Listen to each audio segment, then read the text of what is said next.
G'day everyone, welcome to another edition of Chris Rankin's Music Crush. This one I'm answering a thread or contributing to a thread. I reckon this is a really great idea, this one. Hopefully it won't take too long, this video, but you see why it might take a little while, but I'll be quick. I won't give as much description on albums as I normally do. So first of all, a big shout out to Craig at A to Z Music Haven, who started this thread. I think it's a really good idea, and I jumped on it. It just took me a little while, as you'll see, to pull things out of the rack. But anyway, so his thread question was, what band or artist do you have the most of, be it records, CDs or tapes?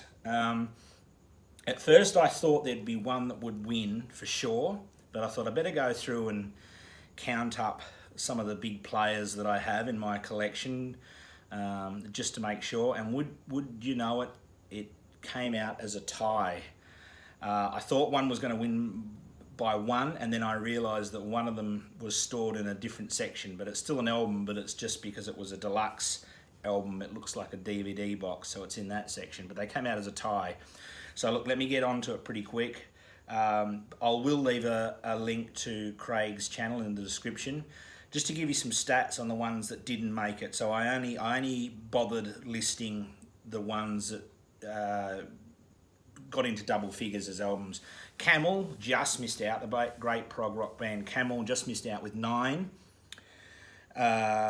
Crisian, death metal band from Brazil, 10. Creator with 10 records. Led Zeppelin with 12. Testament with 12. Voivod with 12, although I think that's going to go higher reasonably soon. Fear Factory with 13. Enslaved with 15. AC/DC with 18, and there's 2 that I'm missing. I still haven't got Rock or Bust, and I haven't got Power Up either yet. Rush with 19. I thought that one was going to go quite close, but there was 2 that came out on top as a tie.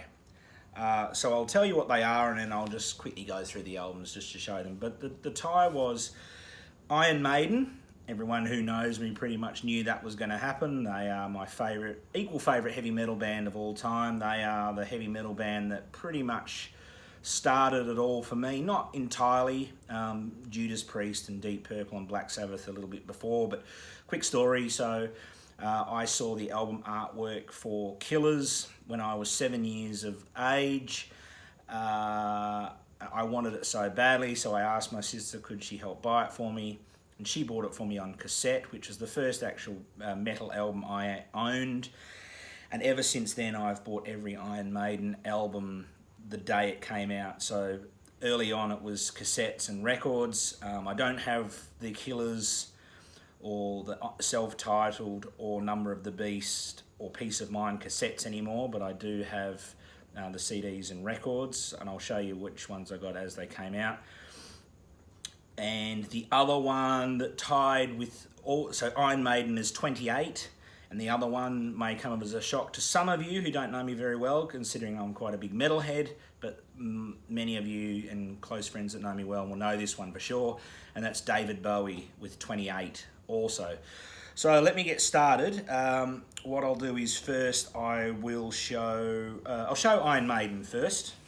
So I'm just going to kind of go through them. I won't give too much of a description, otherwise this video will take forever. But first of all, this is a very cherished record by me. This is Iron Maiden Sanctuary, their 12-inch Sanctuary. This is a Dutch original press. So most of them all came out around the same time. You can tell this is not the English version because it's uncensored. So this is the 12-inch Iron Maiden Sanctuary on record. That's one. Next up, the cover's not that great, but a wonderful little single. I've got the Iron Maiden Twilight Zone. This is the French pressing. There we go. On there. That's 2. Iron Maiden, self-titled Iron Maiden. 3. Then in 1981 we got Killers, the one that started it all for me. This one I got as soon as it came out on CD, but this is the one that started it all for me on cassette. The first ever metal album I didn't buy it, I got my sister to buy it for me, but I was 7 years old and that's in 1981. And I've been the massive Iron Maiden fan ever since. Equal favourite metal band of all time. So Iron Maiden Killers, 1981. Number of the Beast, 1982. Then we've got Peace of Mind, 1983. What are we up to? 1, 2, 3, 4, 5, 6. Then also on vinyl, Peace of Mind. A wonderful gatefold, Peace of Mind. Yeah, 7. Then we've got Power Slave, 1984 and 8. Then we've got Power Slave on vinyl, 9. This is a reissue, this one. Both the Number of the Beast, Killers, Iron Maiden, self-titled,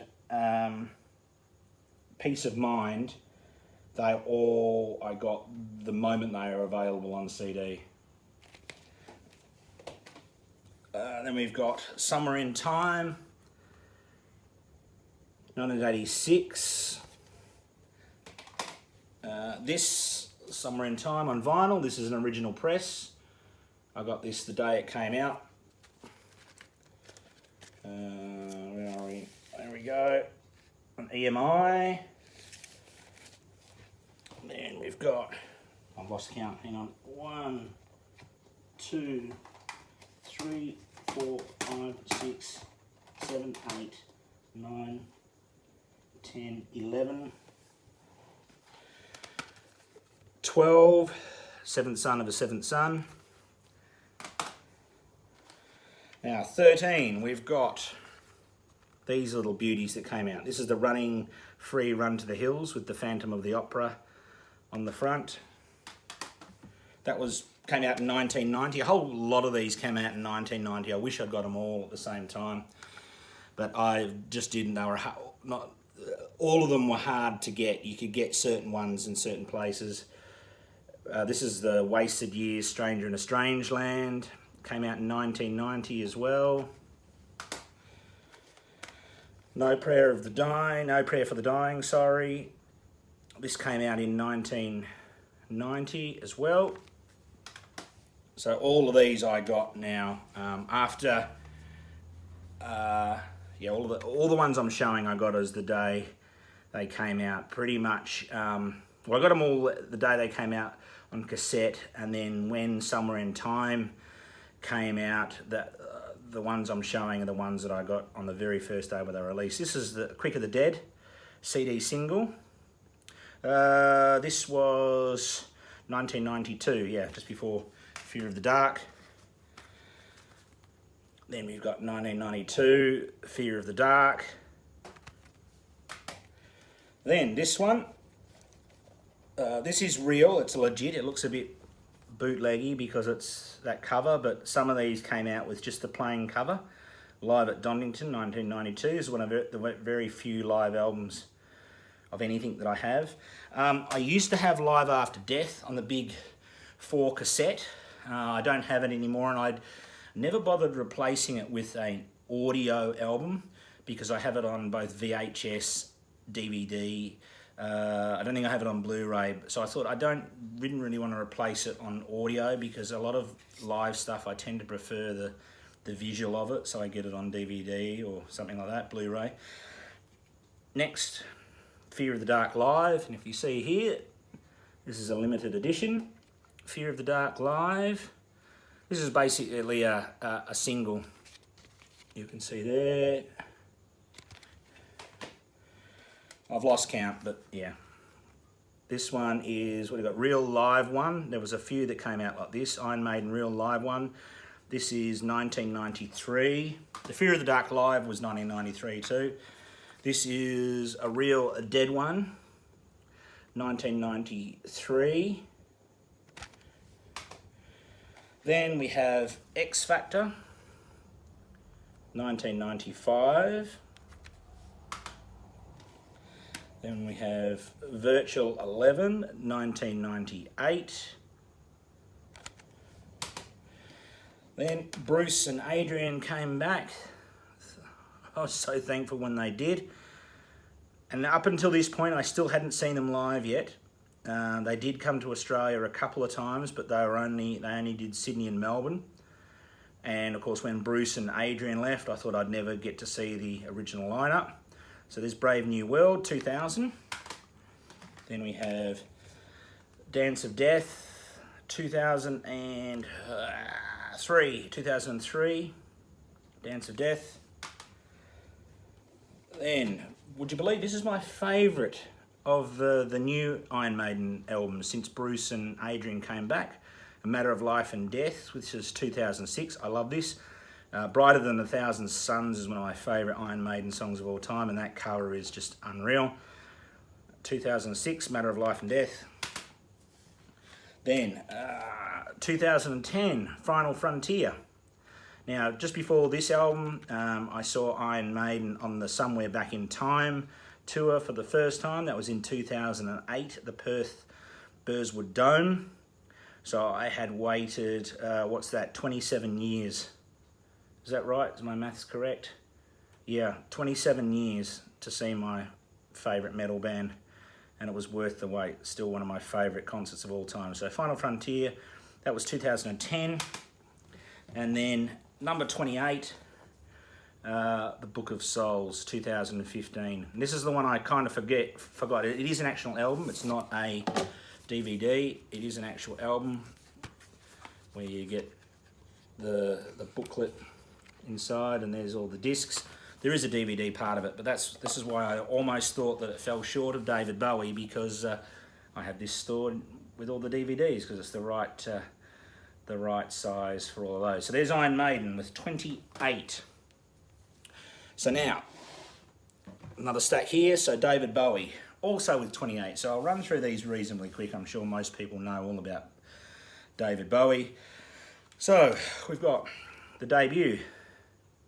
David Bowie, it's called David Bowie, 1967. And of course, this one is actually officially called David Bowie as well, 1969, but a lot of places it was released as Space Odyssey, and you can see this CD is a reissue with the Space Oddity title. So it's David Bowie, 1969. Then David Bowie, the man who sold the world. Now, in case, that was 1970. In case some of you don't know me very well, David Bowie is my favourite recording artist of all time.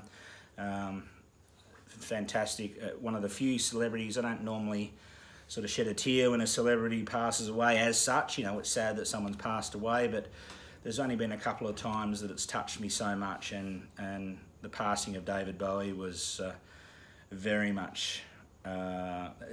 really hit me quite hard, and yeah, I think everything he did was just had such an amazing career, just a groundbreaker, landmark, whatever you want to say. Changed his style, everything brilliant. Next one, Hunky Dory, 1971. Now this one, I have three versions of it. I've got this, The Rise and Fall of Ziggy Stardust and the Spiders from Mars, which is my favourite non-metal album of all time. Pretty close to my favourite album of all time. I've got the jewel case version. I'm trying to remember. Yeah, one's the 40th anniversary. Yeah, that's right. This is the 40th anniversary. This is one of those sort of flat digipacks. I'm not a big fan of the digipack, but anyway. And this is a 2012 remaster. And then, of course... Oh, I forgot to show as well. Hang on. just so that the count's legit. I also have The Man Who Sold the World on vinyl. Absolutely fantastic. Show the vinyl. This is a reissue, but beautiful though, really, really nice. It's got that nice sort of, that textured finish. And back to where we were in the countdown, so I've also got Ziggy Stardust, The Rise and Fall on vinyl as well. Of course, I've got to have multiple versions of it, being my favourite non-metal album of all time. So that's 1972. Keep going on, we've got Aladdin Sane, 1973. Now, I don't have pin-ups. It's not that I don't really want it, I'm not in a big rush to get it. Obviously, it's a covers album. I'm not a big person on getting cover albums, tribute albums, compilations. I'm a completist to the point of official studio albums. I do get EPs, but I don't get all of EPs of people, and I don't necessarily always look for the compilations and the rarities and all. If I happen to get it, I get it, and if I saw pin-ups one day cheap and I wanted it, I would get it, but it's not part of it because it's a covers album. So next, we got Diamond Dogs, 1974. Young Americans, 1975. Station to Station, 1976, which of course Bowie even himself said he didn't remember much about recording of this album, unfortunately. Then we got the Berlin Trio. We got Low, 1977, the most underrated David Bowie album of all time, in my opinion. Absolutely fantastic. Then we've got Heroes, 1977. And the last of the Berlin Trio, we've got Lodger, 1979. I suppose you can hold it that way if you like, but there's the spine. Lodger, 1979. Then we've got in 1980, Scary Monsters and Super Creeps, in parentheses, 1980. I'd already been a pretty, you know, in my young childhood, David Bowie was always around, and I really found a lot of the songs just, as a young kid, they got into my brain and I loved them. As I've said in the video before, my mum didn't believe in, you know, kiddie children's music in the house. So there was always adult contemporary music everywhere. But as around this time, and I was 6, just turning 7 soon, that I really started to be fully aware of David Bowie, and of course the song Ashes to Ashes and that film clip I absolutely loved. So there we go. Right, next, keep moving. We've got Let's Dance, 1983. Then we've got Tonight, 1984. This album and the next one are my 2 least favourite Bowie albums. Never Let Me Down, 1987. I still like them a lot. I still give them a good 7 out of 10, but they're my 2 least favourite albums. Next one, we've got Black Tie, White Noise, 1993. Then we've got Buddha of Suburbia, 1993. Some people say that this is just a soundtrack only, but it's pretty much not. It's pretty much a studio album by him, and I always include it. So the Buddha of Suburbia, 1993. Then we've got Outside, or number 1, Outside, which is 1995. Then we got Earthling, 1997. This one took me a while to get into. I didn't really like it much at first. It was so different than anything he'd done. But boy, once I found the true gems inside and the wonderful treasures within inside, it really grew on me, and I love it very much. So Earthling, 1997. Then we've got Hours, 1999. Then we've got Heathen, 2002. Look at that great cover. What a great album this was. Just so good. Then we've got Reality, 2003. Then we've got The Next Day, 2013. And of course the one that just incredibly, the art right to the end, where this was released right just at the time of his passing, the timing, an artist to the true end. I love this album, Black Star 2016, but I find it quite difficult to play because I get a little bit emotional because I think about the timing of this album and then he's no longer around. So, and it's quite a dark album as well, so I find it quite difficult to play because of those factors. So there we go, there's David Bowie, 28. So we've got Iron Maiden with 28 and David Bowie with 28.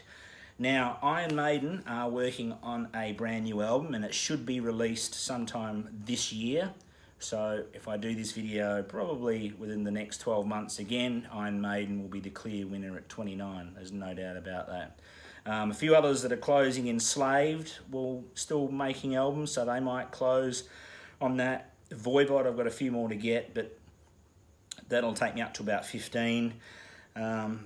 So yeah, and obviously Rush have broken up now, so I probably wouldn't get many live albums or post-breakup albums, so they're sort of stuck on 19. So there we go. There's my answer. I tried to make it as quick as possible. David Bowie, 28. Iron Maiden, 28. Once again, check out Craig's channel, A to Z Music Haven. It's a great channel, really enjoy it. He's a big Kansas fan, so if you like Kansas, check out his channel. So yeah, I really appreciate you watching, and I'll catch you very soon.